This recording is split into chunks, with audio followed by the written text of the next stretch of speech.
कहीदेले indication करदेले कहले वर्षाणं भारत श्रेष्ठ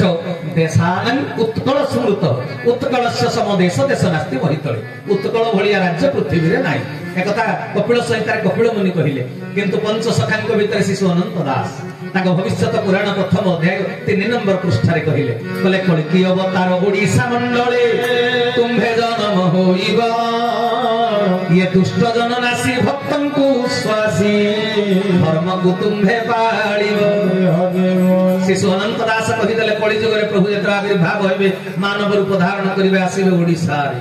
एक कथा को उत्कल मणि गोपबंधु दास भी लिखिचंदी जानि चंदी आपण केबे गोपबंधु कोन मालिका लिखिचंदी नाही आज्ञा जनता जनार्दन कर सेवा करिचंती निज रोगणा पुओ को छाड़ी बन्या प्रपीड़ित अंचल को जाइथिले चूड़ा चाउल बांटिबाकू भागवत कहले सेवा कार्पण्य भक्ति बळे किबा साध्य महितले जे सेवा दिए ता भितर ऐश्वर्य चेतना जागृत हुए तेणु कवितार पंक्ति झरी आसिला गोपबंधुंकर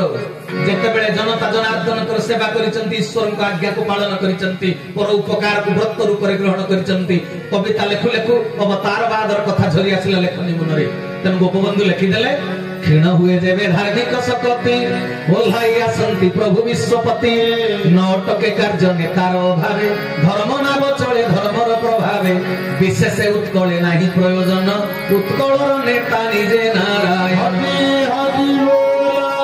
गोपबंधु कहले उत्कलर नेता होते निजे नारायण भगवान कोउथिरे नेतृत्व नियंती भगवान को नेता को आजाई जे भगवान को क्षेत्र नेतृत्व नियंती शांति प्रतिष्ठा धर्म संस्थापन क्षेत्र रे तेणु प्रभु जेतरे कलिजुग रे धर्म संस्थापन करिवे ताको ठाट पाट पारिषद को नै भगवान कृष्ण गोपी गोपाल को नै कले नाही अर्जुन को सखा कले त्रेता युग रे प्रभु भालु मानकड़ मान को पारिषद तैयारी कले तेणु कलिजुग रे प्रभु जेतरे लीला करिवे ताको पारिषद वर्गंकर संगरे सी अभियान आरंभ करिवे पृथ्वी पृष्ठ रे धर्म संस्थापन करिया पई एई उत्कल प्रदेश रु पुण्य भूमि कीर्ति सीमंतिनी उत्कल माटी हरि हरि बोला तेणु भारत देश उत्खंड रे संस्कृत भागवत रचना करिचंदी व्यासदेव संस्कृत भागवत प्रथम स्कंद तृतीय अध्याय 24 नंबर श्लोक कौन लिखिले व्यासदेव बोले ततः कलौ संप्रवृते सम्महाय सुरवीसा नाम्ना जनसूत किंकटेषु भविष्यति कहले प्रभु जेतरा आसीबे ओडिसा रो किंकट नामक स्थान रे आसीबे ए ओडिसा रे किंकट कोटा जानिबा बड़ कष्टकर व्यापार हां कि नै अनुसंधान कले जानिबा ना आ समस्त भीतर कोन चैतन्य जागृत हो पारिबो जे से किंकट सुनिकरी भूखंड को पाई जिवे हबो नै बहुत लोक बणा हुंती बहुत लोक संगे संगे जागा पाई जानती हां कि नै तेणु सजन वृंद तेरे कहिबार तात्पर्य ए उद्धव चौतीसा मालिका रे अच्युतानंद लिखिदेले उद्धव पचारुचंदी कृष्ण भगवान उत्तर दैचंदी कहले कर पत्र जोड़ी उद्धव कहई कमलावर बड़की अवतार हेबो केउठारे कहार हेबो कुमर पचार देले उद्धव ता तळ धारे कोन लिखिले कहंती केशव सुण हे उद्धव किंकट नग्रटी जान बड़की अवतार हेबो सेही थारे लोहित आंधर वर्ण हरि हरि बोला कहले आमे किंकट नामक स्थान रे आविर्भाव हो तबे से किंकटटा को जगह रे आज्ञा ओडिसा रो को जिल्ला ता को भूखंड हेइथबो किंकट द्वापर जुगर रचना भागवत ये 5000 वर्ष तलर कथा केते टाइम डिस्टेंस समय रो व्यवधान जगार नाम परिवर्तन हो जाउछि कि नै मांद्राज हे गला तमिलनाडु हो कि नै बॉम्बे हे गला मुंबई मद्रास हे गला चेन्नई एबे तो परिवर्तन कम दिन भीतर आ अयोध्या को जानतो एबे सब छक भी परिवर्तन हो गला राम मंदिर प्रतिष्ठा बेले लता मंगेशकर छक सबरी छक हो कि नै गुहक छक सब जीवो देखिबो सब भगवान भक्तों ना अयोध्यार गोटे गोटे छकर नामकरण करा तेणु सजन वृंद जगार नाम धीरे धीरे परिवर्तन हो जाउछि तेबे द्वापर जुग भागवत रचना काल रे जो स्थान नाम थिला किंकट कली जुग रे वर्तमान सेटा कोउटा बोले हम जानिबा ना ओडिया भागवत रचना करिसंती किए जगन्नाथ दास संस्कृत रे व्यासदेव लिखिले तेबे तांको कथा सिए जानिबा ना हम जानि परिबा जगन्नाथ दास जेतले देखि देले ओडिया भागवत रे भी लिखिसंती भलो करी देखिबो प्रथम स्कंद तृतीय अध्याय कलिया गमे भावग्राही पाषांड जन मन मोही ज्ञान उद्देश्य भगवान मोहिबे असुरंक मन बुध रूपरे निज घरे जन्मिबे किंकट नगरे हाँ कि नहीं ओडिया भागवत में लिखा है प्रभु आसिबे किंकट नगर जगन्नाथ दास लिखिदेले सीना से स्वीकार कर निजे किसी लिखिनी अक्षर ब्रह्म जगन्नाथ महाप्रभु फसैले मु जंत्र भाया खाली लिखी जगन्नाथ दास स्वीकार कर तेणु जगन्नाथ दास निज लेखा को निजे पढ़िले आ बुझी पाइले कहले कि किंकट कोटा ओडिसा रे जेतले आउ थरे ध्यान रे बसिले निराकार ब्रह्म तांको जहा चेतई देले ध्यान रे उठिला परी जगन्नाथ दास गोटे मालिका रचना कले ता ना कली भविष्य मालिकार चतुर्थ अध्याय अध्याय पर से दिले काई जगन्नाथ दास ना देई जते कहानी प्रथम कहानी द्वितीय कहानी तृतीय कहानी तेणु चतुर्थ अध्याय में कहूँ आपन को बुझिबा को सहज हो बोली किंतु वास्तव में जगन्नाथ दास भविष्यत पुराण चतुर्थ कहानी से कोन लिखि जंती प्रभु जोटा निराकार ब्रह्म कहले डायरेक्ट स्पीच आउ से लेखा बेल को भी इनडायरेक्ट परोक्ष उक्ति करिना सीधा लिखि जंती कोन लिखि जंती कले कमल पुरे कमल आसन किंकटपुर रे भुजन कटक मोरावती जे स्थान कटक मोरावती जे स्थान करे देखी मुकुदय ब्रह्म भजन मनवा जगन्नाथ भजे बारे जाई ब्रह्म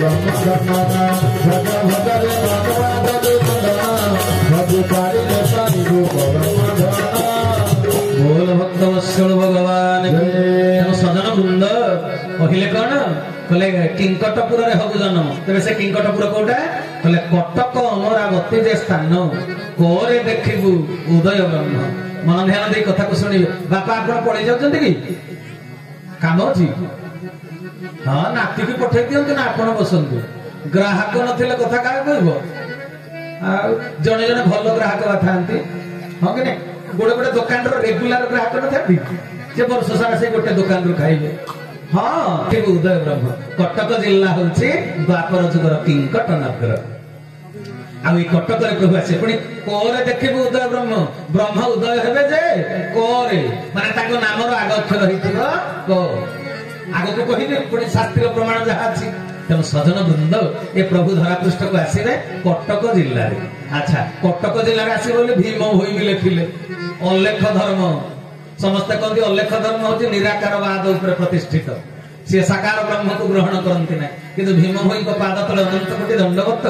ए साधनार शेष पर्याय से स्वीकार कले भगवान निराकार हुंती मध्य साकार तेणु सी निर्वेद साधन पुस्तक लिखिदेले मानव विष्णु भगवान चारि जुगरे अवतीर्ण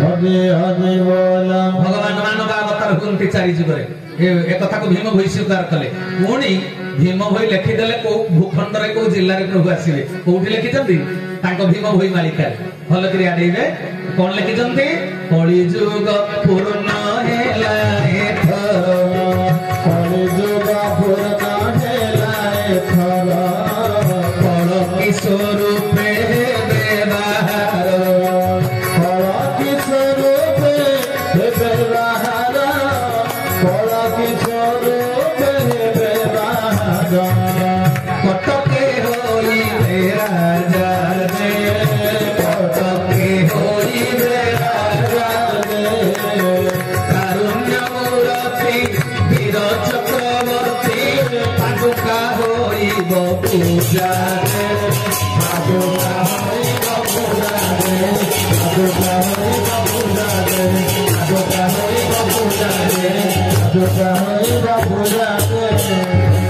भीम भई लिखिदेले कहले कटक होइबे राजा कारुण्य मूर्ति वीर चक्रवर्ती पादुका होइब पूजा प्रभुंकर पादुका पूजा हब घरे घरे पुरे पुरे शाखारे शाखारे तेणु सजन वृंद तबे से कटक रे आसीबे अच्छा कटक रे आसीबे जे एक आखि आखि नुहे एक साखी साखी नुहे ये गोटे जोड़े प्रमाण देले कली जुगर मनीष माने संदेही बारी छेनारु चोपा छड़ांती कहबे कोन गोटे जगह कटकर माने काले अलगा हैथबो कहिदेबे ना तेणु महापुरुष अच्युतानंद ए कली जुग अविश्वासी संदेही मनीषर डाउट को संपूर्ण रूपे आउट करबा पई अनेक जगह रे कटक जिल्ला रे प्रभु आसीबे लिखिले कोठी पुणी लिखिले ना अच्युतानंद महापुरुषकर मालिका जुगाब्दी गीता चतुर्थ अध्याय 153 पृष्ठा कौन लिखिले अच्युतानंद कले भारतर कालर शुणी से आदि मूल वैकुंठपुर तेजिन होइले बाहर कल्की देव नाम बही से जे नारायण उत्कल राज्य कटक रे देवे दर्शन कले उत्कल राज्य रे आसीबे जे कटक जिल्ला रे से दर्शन देवे पुणी काले कलिजुगर मनीष याकु भी बुझिबेनी बारंबार चेतई दउछ जो पिलाटा पाठ पढेनी ता मां पढु कि न पढु रे दिन 9टा रे उठो कि राती 12टा रे सो मां सबळ पढुनु टिके मैट्रिक परीक्षा पाखे मां कर्तव्य सब बेले कहबा तेनु अच्युतानंद कलिजुगर मनीष काले संदेह करिवे से बारंबार बुझेले अरे ठाकुर कटक रे आसीबे अरे ठाकुर कटक रे आसीबे अरे 54 पृष्ठा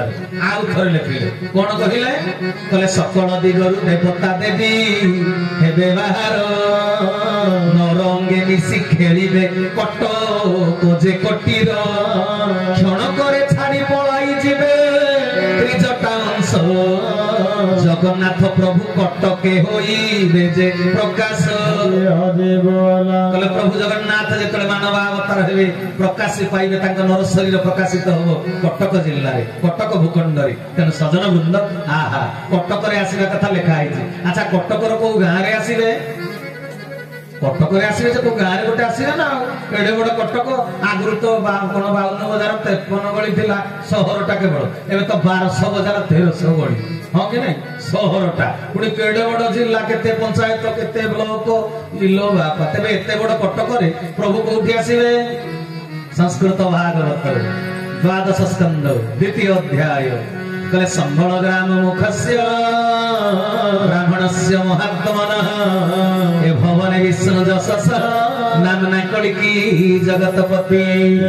बुझी पारछन्ती कले संबल नामक ग्राम रे आसीबे पुणी ब्राह्मण घरे आसीबे ए ब्राह्मण घर रो कथाटा पुणी परे मने पकई देबो टिके विचित्र भाई नले कथाटा रहि जीवो संदेह रे मु गुडाय कथा कहे जे मोर सब गुडा को मने पड़े तेनु क्षमा करिवे तबे कोठी प्रभु आसीबे संबल गां रे आको गांटा मीमांसा हेई जाऊ तबे संबल गां रे आसीबे तबे संबल गांटा कोठु कटक जिल्ला रे खोजिले आपण बिलकुल संबल पाइबे ना तबे जदी न पाइले बड़ असुविधा हबो तबे आमे जानिबा केमिति संबल गांटा कोठी सजन वृंद केडे सुंदर भावरे महापुरुष अच्युतानंद लिखिदेले संबल गांटा प्रकृତରେ कोठी कोलिकल्प गीता मालिका से लिखिले तले विष्णु शर्मा घरे प्रभु होई देखो जात विष्णु शर्मा घरे प्रभु होई देखो जात दयारे संबल नगर हरिहर क्षेत्र दयारे संबल नगर हरिहर क्षेत्र दयारे संबल नगर कले संबल गां रे प्रभु आसीबे जे किंतु संबल गांटा कोठी कले गोया रे अच्छा गोया तो जाई बहुची सियाडे बिहार रे गोया बहुची अच्छा गोया जदि सेठी किंतु ओडिसा रे प्रभु आसीबे जे हजार जगह रे कहिले प्रभु आसीबे ओडिसा रे उत्कलस्य समदेश देश नास्ति वही तळे तबे प्रभु गोयाटा ओडिसा रे कोठी अछि कि एटा आत्मज्ञान नहले बुझेबनी अनुसंधान समीक्षा अनुशीलन पर्यवेक्षण विश्लेषण नहले बुझेबनी तबे जदि संबल गोया रे संबल नगरटा तबे ओडिसा रे प्रभु आसीबा कथा लेखा आइछि तबे ओडिसा रे कोठी गोया अछि कि अछि ना शिवकल्पन गम निर्घंट मालिका रे अच्युतानंद लिखि देले गुप्त भूई तेरा करुथि रे मदन गोपाल हरि पंचकोशी अच्युत कहे निखाई अच्युत कहे निखाई अच्युत कहे निखाई कले तबे गया कोठी अछि कले पंचकोशी भितरे अछि गया आमे जाजपुर रो बैतरणी नदी कूल रे विरजा क्षेत्र रे मध्य ए पर्यंत दिया जाछि कोन पिंडदान ताको भी गयार मान्यता मिलिछि मु मना करूनी किंतु प्रभु जो गया रे आसीबे ता वर्णना अलग अछि कले पंचकोशी भितरे अछि नाभि गया क्षेत्र तबे पंचकोशी नाभि पुनी कोन जानि जे शरीर भितरे नाभिटा होछि केंद्र मझी जगहटा एमिति चतुर्पार्श्वर वर्णना करिसंती जो मझी जगह रे प्रभु आसीबे अवतार हेले तबे मन देखि सुनिबे ये किठिमिटिया पाठ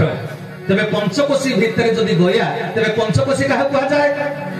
ओलाशुणी मठ महंत रक्षित दास तांको पाद तले अनंत कोटि दंडवत महागुप्त पद्म कल्परे लिखिदेले एहा शुणी रक्षित राम को कहंती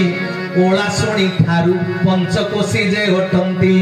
नेमाळ सुनील ग्राम पंचकोशी अटे छतिया बोलिन ग्राम ओलाशुणी तट्टे कहले पंचकोशी का कहते तीनटा जगह को नेमाळ मठ छतिया बट्ट ओलाशुणी गुंफा ये तीनटा जगह को कहा जाए पंचकोशी। अच्छा पंचकोशी तक कहीं की कहा जाइछि अच्युतानंद कहिदेले नेमाळरू छतिया पंचकोश छतिया ओलाशुणी पंचकोश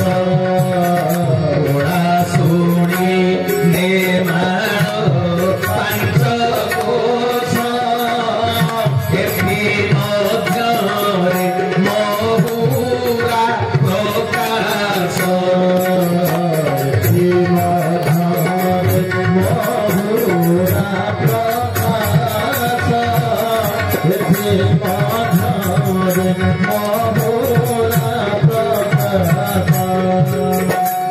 दृष्टि जगह हूँ 5 कोश।